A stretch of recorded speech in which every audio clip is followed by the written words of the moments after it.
Hey y'all, and welcome back to a new video. Today we're going to be looking at a game that I played in my most recent tournament and the reason why I haven't been uploading lately. Um, this game is round one against a person that I've played before, Eric Dimitru. I think that he's been on this channel before actually, and we're just gonna go into it. I start off the game with d4. Also, yes, I'm sorry about the clock situation. Yeah, I have clocks like over here on DGT boards. I don't know if you can see them here, but yeah, I do not want to spend the time to move them all over chess.com when there is no Leech SPGN, so we're not going to be doing clocks. Either way, my opponent goes with d5, and I go bishop f4 into the London system. My opponent decides to go c5, which he's played against me before, and I play this move e3. My opponent goes knight c6, c3, all very, very normal stuff. Play here it's just white is going to develop their pieces like this, with the knight on d2, knight on f3, and bishop on d3, and while black is going to try and basically do the same thing, castle, and have a very normal game. My opponent goes knight f6, I go knight d2, of course, bishop f5, and I decide to go knight gf3, another very, very reasonable line, and my opponent plays the move queen to b6. And here is already where the trouble starts. In this position, I severely mess up. What I should do here, beyond a shadow of a doubt, the best move here is d takes on c5, and the positions get very, very sharp after queen b2. But all in all, it is equal, and honestly, it's white that's pushing with the move knight to d4. The issue with this line that I just showed you is that I forgot all of that. I just could not remember that line. So when the time came that I see this over the board against me, I decide, you know what? I don't really remember my theory. I don't really remember what I'm supposed to do. Let's just play normal. Let's just play queen b3, which is already wrong, as you can see by the eval bar. It's already minus 0.4, minus 0.5, because of the very, very simple reason of c4, which of course I saw during the game, after which I would be forced to trade the queens. My opponent would recapture, they would get the A file, but in all likelihood, I thought that, okay, you know, maybe I shouldn't have gone for this, but I kind of forgot what I was supposed to do. I can come back from this. It's not the end of the world. My opponent's not that good. They're slightly better than me. Also remember that these ratings are USCF ratings, so they are normally a decent bit higher than online ratings. For example, my opponent is around 2250 online, and so am I. Either way, AB6, and it's clear that black has some serious pressure, and probably they're better, but I thought that at the end of the day, I would be fine. I spent some time, and I play the best move. I play bishop to e2. This engine doesn't really say it's the best move, but I still think it's the best move because it does all the things that you want to do. It opens up the king for castling, and it develops the bishop. I think that it's a very, very reasonable move. I spent a lot of time on it. Many ideas here. There are lots of things. For example, knight h5 to try and get my dark sword bishop is one of them. But the main idea that I'm worried about is this idea of b5, b4, with the inclusion of some e6 at some point to get the bishop active. And if my opponent is able to get play down this side of the board, I'm already much worse just due to this rook. For example, let's say he goes b5, which he does in the game. Let's say I move my bishop back and forth. The next move is going to be b4. Ooh, very, very scary. If I take on b4, you get the knight in. You can already see he's threatening a fork. He's trying to get the knight in here. This pawn is hanging. Doesn't look too good for me. But let's say, like, even if I give him one more move, what he can do here, he can actually just play the move b3, which is already kind of crazy. And you might think, really, b3, locking down the structure, keeping everything together, what about just a3? Like, there's nothing here. But there is e6, and there are sacrifices on this due to this pawn being, like, a little bit too far forward. For example, if I keep doing nothing... not right now, not entirely right now, but like in the future there are some serious things going on here. But first of all, he's gonna play bishop c2, and white is dead. White is just dead. White is cramped to death and it is over. But really, what you're supposed to do, you're supposed to take, and go e6, and then like this pawn is going to be weak forever. The rook is going to be trapped with these two bishops. Basically, I just didn't want any of that. And so b5 is genuinely a very, very scary threat. And so I spend some time here, and I figure out the best way to play. I decide to castle, which I thought was very, very reasonable. Now, the threat of b5, I thought b5 still existed here, and b4 still existed here. And in all honesty, I don't really remember what I was planning here. I think I was planning like c takes b4, and after knight takes b4, maybe move a3, and just trying to keep it together because I don't know. But after knight d3, maybe takes. Like maybe this was the line that I was calculating, and maybe rook f e1, and maybe we play for e4, something like this. Maybe this is the line that I was trying to play, but as you can see, I'm already decently worse, and my opponent could probably have done this immediately, but my opponent hesitated and thought, okay, if he plays b4, there might be some problems with over on like other side of the board. Like my opponent thought knight h4 here was kind of a problem, and that the bishop was kind of loose. Yeah, I was looking at this, but like here, like even knight f5, like this is the line that the computer gives, and yeah, this is rough. This is pretty rough. You don't want to be caught in this. But my opponent decided to hesitate and played the move h6, basically just stopping knight h4 so he can bring the bishop back. Maybe g5 is an idea, and he wants to play e6. He told me after the game this is his goal. He wants to play e6, and he thought that the bishop would be stuck if he didn't play h6 first. Okay, reasonable idea. Reasonable idea. I play a3 very, very quickly. I really don't want to play with b5. I don't like it. I just want that out of there. We're not dealing with b5. My opponent goes e6. I think for a little bit, but really the move here is clear. I play the move h3. I don't want him to do the same thing to me. Like that would be pretty bad at this stage of the game. So h3, and in all honesty, to me it felt like white had consolidated here. To me it felt like white had fully consolidated because now there's no more b5. My bishop is able to run away, and I thought that in all likelihood probably white is even like slightly better, or it was equal, like I mean like plus 0.2, but that's not the case.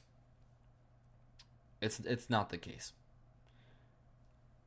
And my opponent proceeded to play the rest of the game very, very well. My opponent played bishop e7. Okay, reasonable move. He wants to develop his bishop. I decided to go knight e5. I thought this was pretty reasonable. I'm just putting my knight in the center where it exerts a lot of pressure on a lot of things. And my opponent decides to play a little bit strangely. He takes my knight, which at the time I thought, really? Taking my knight? That just seems odd. I don't know about that. I really don't know about that. Because now my bishop gets into play, and you've lost like a knight that might be like useful at attacking over on the queen side. So I just recapture, and I'm like, you know what? I'm doing quite well. And then my opponent plays another really strange move, but turns out to be actually the best move in the position. My opponent plays the move rook to g8. Ugh. What is it? Ugh. Rook to g8. Ew. Ew. Disgusting. Why would you? This looks like someone tried to castle their king but pressed the rook first, right? Like what? It doesn't seem reasonable at all. But it has a very, very good idea. The idea is that he wants to defend the pawn, and yes, you can castle, but the problem with castling is that I take the knight, and after bishop f6, actually this bishop is a little bit bad, and since I have 6 out of 8 pawns on dark squares, actually it's good to trade off my dark squared bishop, my dark squared bishop, so then I can like play for e4, and it's a game. But the way that he did it with rook g8, now bishop f6 doesn't make any sense, because he's going to open up the g file for his rook, and now my king's on the other side. He's got this threat immediately. I probably have to play like king h2 or something, and at the end of the day, okay, he has the bishop pair, right? He has the bishop pair, and he has a new file to work with. So that's a crazy idea, but after rook g8, I steeled my nerves, and I simply played the move rook fe1, and you might be wondering, wait, what was your last calculation about? That doesn't Why would you even take the knight in the first place? Why would you do that? Why would you want to take the knight in the first place? I mean, okay, if it goes to e4, it's just going to be traded off. I don't understand. Well, the idea is that his knight is about to destroy my queenside.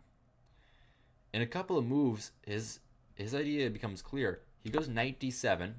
Okay, reasonable move, kicking my bishop out of the center. I didn't really think much of it. I just quickly played bishop h2. I thought it was the best move. It gets out of any danger. If I went to here, I thought maybe like he could advance this pawn in some lines. I didn't really know, but I just didn't want to deal with that. And so I quickly went bishop h2, and my opponent shows his cards pretty quickly. He plays the move knight to b6, and we can already see the beginnings of what he's trying to do. What my opponent wants here is to come over here and win these pawns, right? Because if I allow him to do that, if I allow this move, what I'd have to do is rook a2, and then I thought, okay, maybe bishop c2, and I thought maybe he gets here and kicks out my bishop and wins the pawn.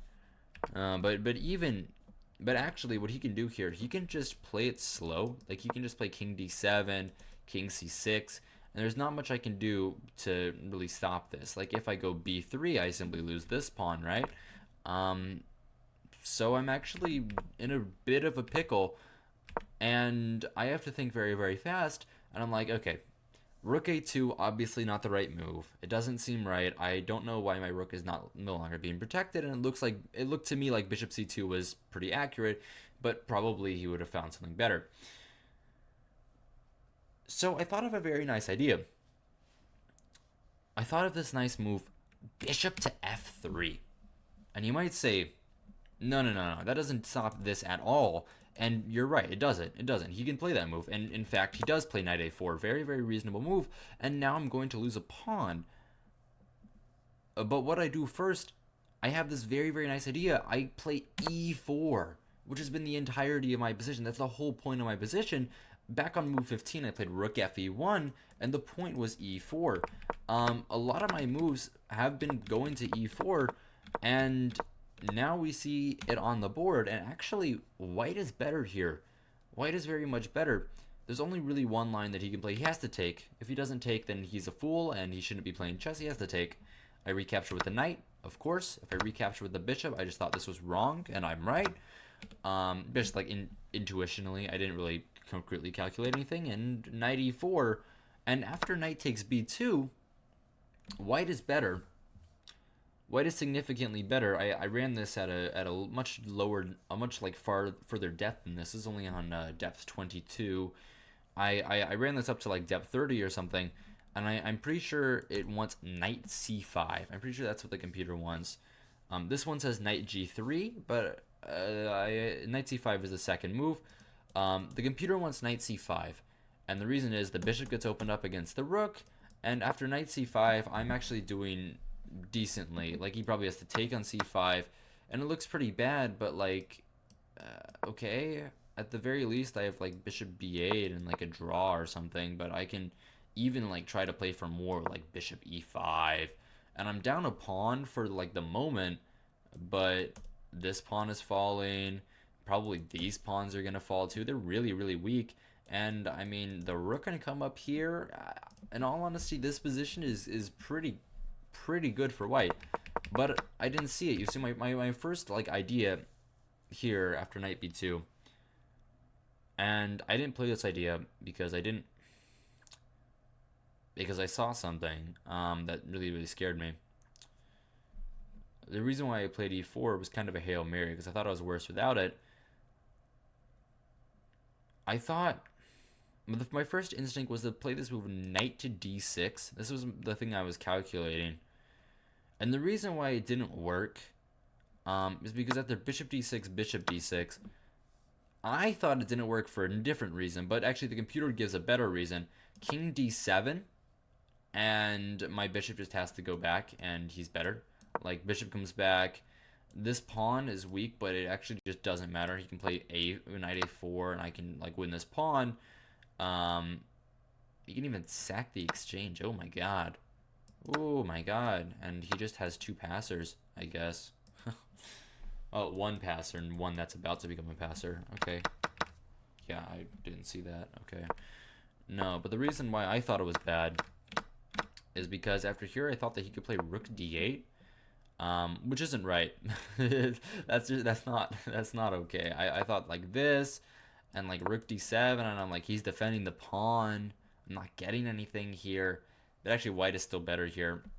Crazy. I didn't know. I didn't think too much of that. I just thought, okay, he defends the pawn. I'm not winning my pawn back. It looks like white is losing, which like isn't like a bad form of calculation, but just not correct. And so instead, I just thought, okay, I have to bail out. I have to bail out. I have to bail out. What's a way that I can win a pawn like easy? That's definitely going to win a pawn. I thought, okay, rook eb1, that wins a pawn because like you can't take like this. You can't take like this because I take on b2, right? Bishop is pinned to the rook. If he takes with the rook, I thought, okay, I have some way of helping here. Like I don't know. I thought that maybe like even rook a1, I could come over here. I could try to cause some havoc. But I don't really know. But my opponent shocked me. There's only one move here that works, and it's a move that I missed. I was expecting knight to d3. And after that, I'm actually just winning, which is kind of funny. This position is completely winning because black can't castle since they played rook g8. That's why it's winning. If black could castle, it would be a different story. But my opponent found this very nice move. He found this move knight to a4 that I completely missed.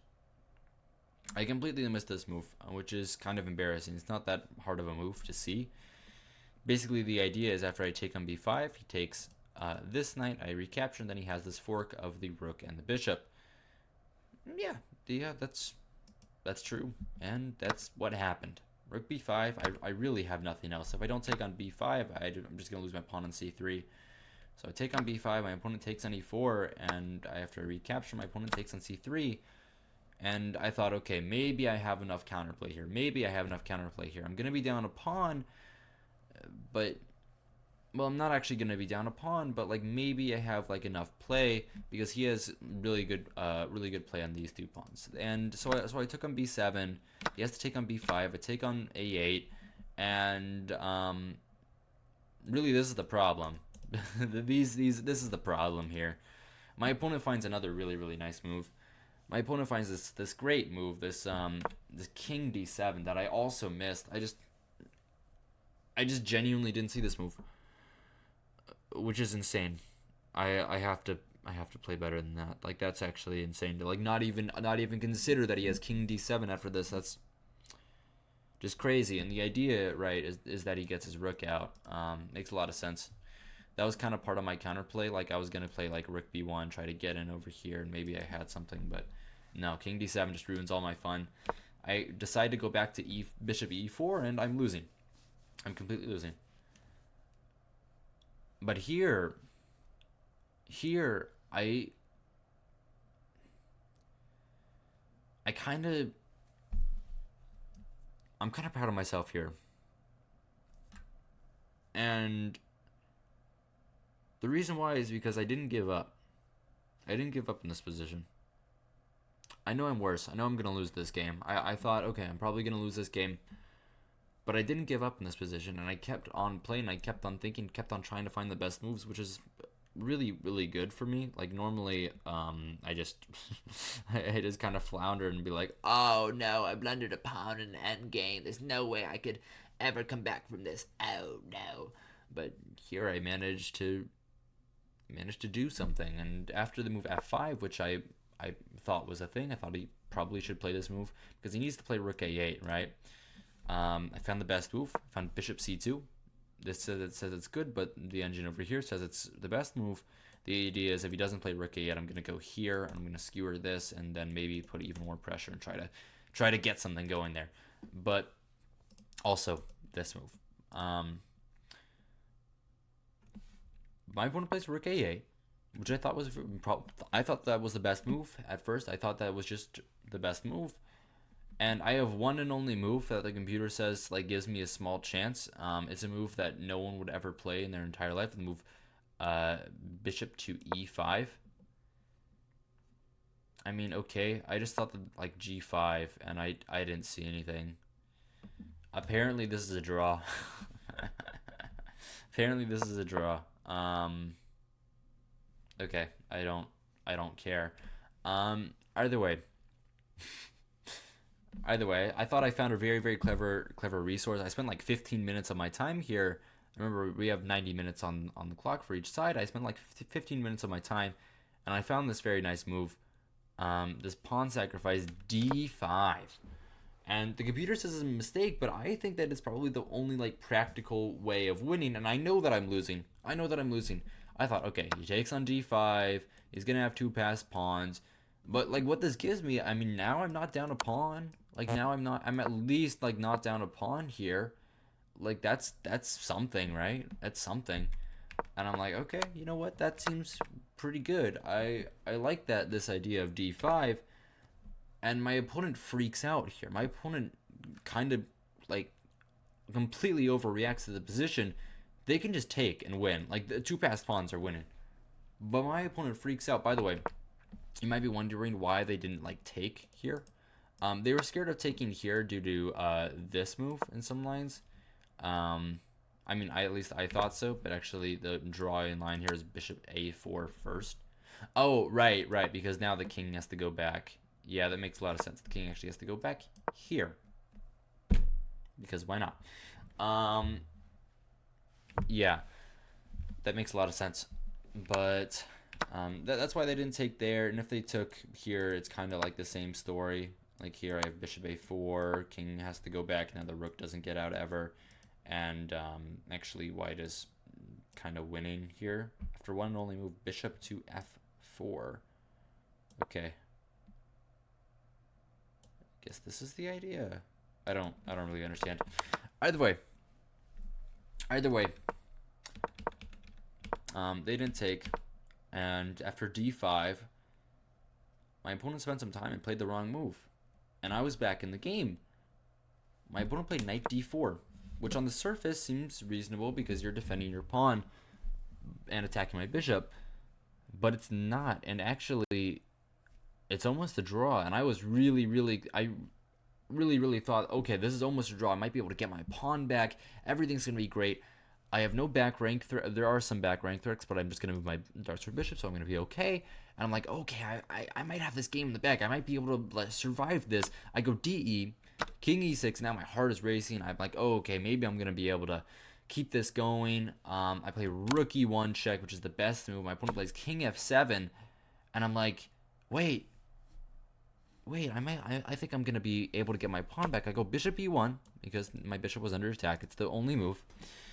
If I went to d1, it doesn't make any sense. Bishop b1, the reason why it's good is because it forces rook takes pawn. Because if bishop takes pawn, I have this idea. Pretty reasonable. Bishop b1, my opponent goes rook takes a3. Of course, really the only move. And I thought, okay, bishop e5. I'm attacking the knight. Now he's going to lose control of the c4 pawn. And life is good. I'm going to get my pawn back, and then it's going to be a draw. It's just going to be a draw. But some of you out there might be like very, very good at tactics. And you want to know that that line doesn't work.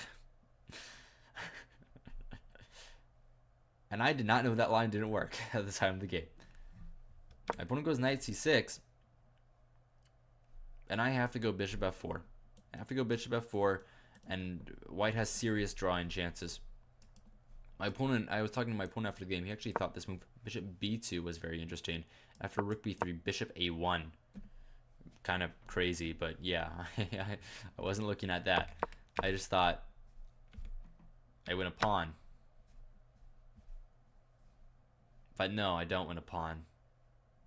Now you might be able to see it. My opponent quickly takes on e5, and I recapture my rook, and it's over. And the move that I missed is rook a1 check, which is I just didn't see the intermezzo. I don't know what I was doing this tournament. This first game at least. I was playing very bad moves. That's that's for sure. And yeah, King H2. My opponent plays Bishop D6, pinning my rook to my king, and yeah, it's just game over. There's nothing I can do here. I play for a couple more moves, but yeah, I resign in this position, and I don't know if it's just bad form or something, but this was really, really disappointing to me. I was happy for a little bit. I thought, okay, I found a draw. I was really, really happy with myself. I'm like, yay. I thought the game was drawn. I was like, I'm gonna do it. It's gonna be so great, awesome, yay, wow. But if I had just calculated one move further, I probably this wouldn't have happened. Which is genuinely just sad. Um, Either way, I hope you guys enjoyed. I hope you guys found this entertaining. If you did, remember to like, subscribe, do all the normal things YouTubers tell you to do. And there's going to be more tournament games. I have 2 rounds that I'm going to share with you tomorrow, I think. The tournament is over, so I know my final result, but you don't, so that I'm going to keep it ambiguous. Ooh. Either way, that's it. Good evening and good night.